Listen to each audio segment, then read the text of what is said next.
لو عندك حد من كبار السن ودايما ظهره وجعه نص الظهر هنا ومقتب جامد جدا، ده نتيجة ان انا عندي فقرة في نص ظهري هي اللي بارزة لورا، والفقرة دي لو اتزقت وطلعت لقدام هتفردني كتير وهتحسن من النفس وهتحسن من وضع الكتاف ووجع الكتاف ووجع الرقبة والصداع اللي بيجي. طيب انا عايز اعدل الفقرة دي وازقها لقدام، الفقرة كأنه عايز امسكها من هنا واروح ساحبها لقدام كده. هعمل ايه؟ كل اللي هعمله ان انا ممكن اجيب فوطه او مصليه او حاجه ناشفه كده اهو، اطبقها كده تمام لحد ما بقت شكلها زي دائري كده، وبعدين انا باجي احسس على ظهر المسن ده وابدا اطلع واحده واحده كده لحد ما احس ان في فقره، اكتر فقره بارزه ورا هي دي على راس الكيرف او راس الميل اللي لو اتزق لقدام هيعدل الفقرات. فانا هحط هنا كده اهو واحط مخده هنا كده اهو عشان ايه؟ هفهمك.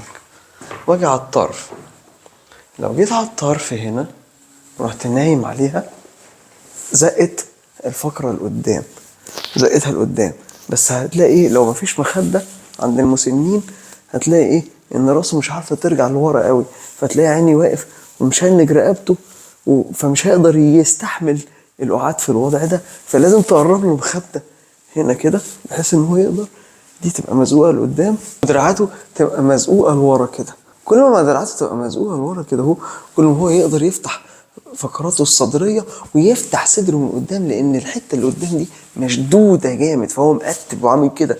لو انا فتحت الحتة اللي قدام دي اللي هي حتى اللي قدام الرقبة وقدام الصدر ويا سلام رحت فاتح دراعاتي كده اهو، لو انا مش قادر عندي مشاكل في كتفي ممكن اعمل كده اهو واحاول اوسع كعاني عن بعض كده، احاول اوسع كعاني عن بعض واثبت في الوضع ده مينيمم على الاقل دقيقة ونص على الاقل.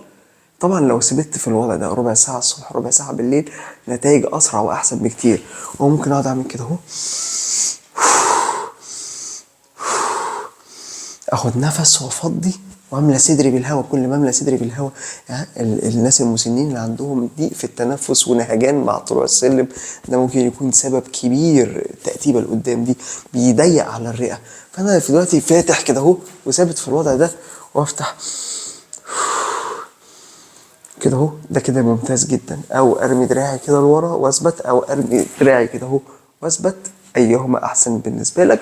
ويا سلام بقى لو ضفت ان انا رجليا الاتنين ينزلوا كده، انا فتحت الخط الامامي من العضلات لحد القدم تحت كده، فتحت كل حاجه.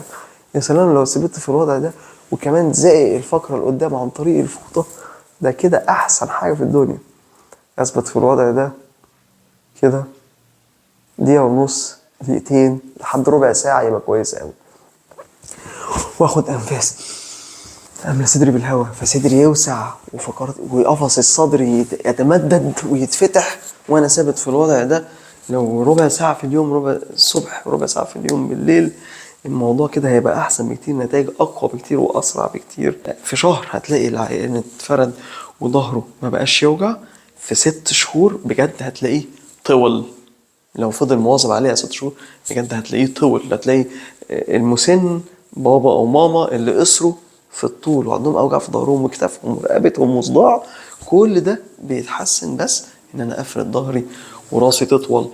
في الوضع ده اثبت فيه دقيقة ونص الى ربع ساعة، ربع ساعة احسن حاجة، وبجد هتلاقي نتيجة مبهرة ان شاء الله وفي وقت قليل كمان. هذا والله اعلم.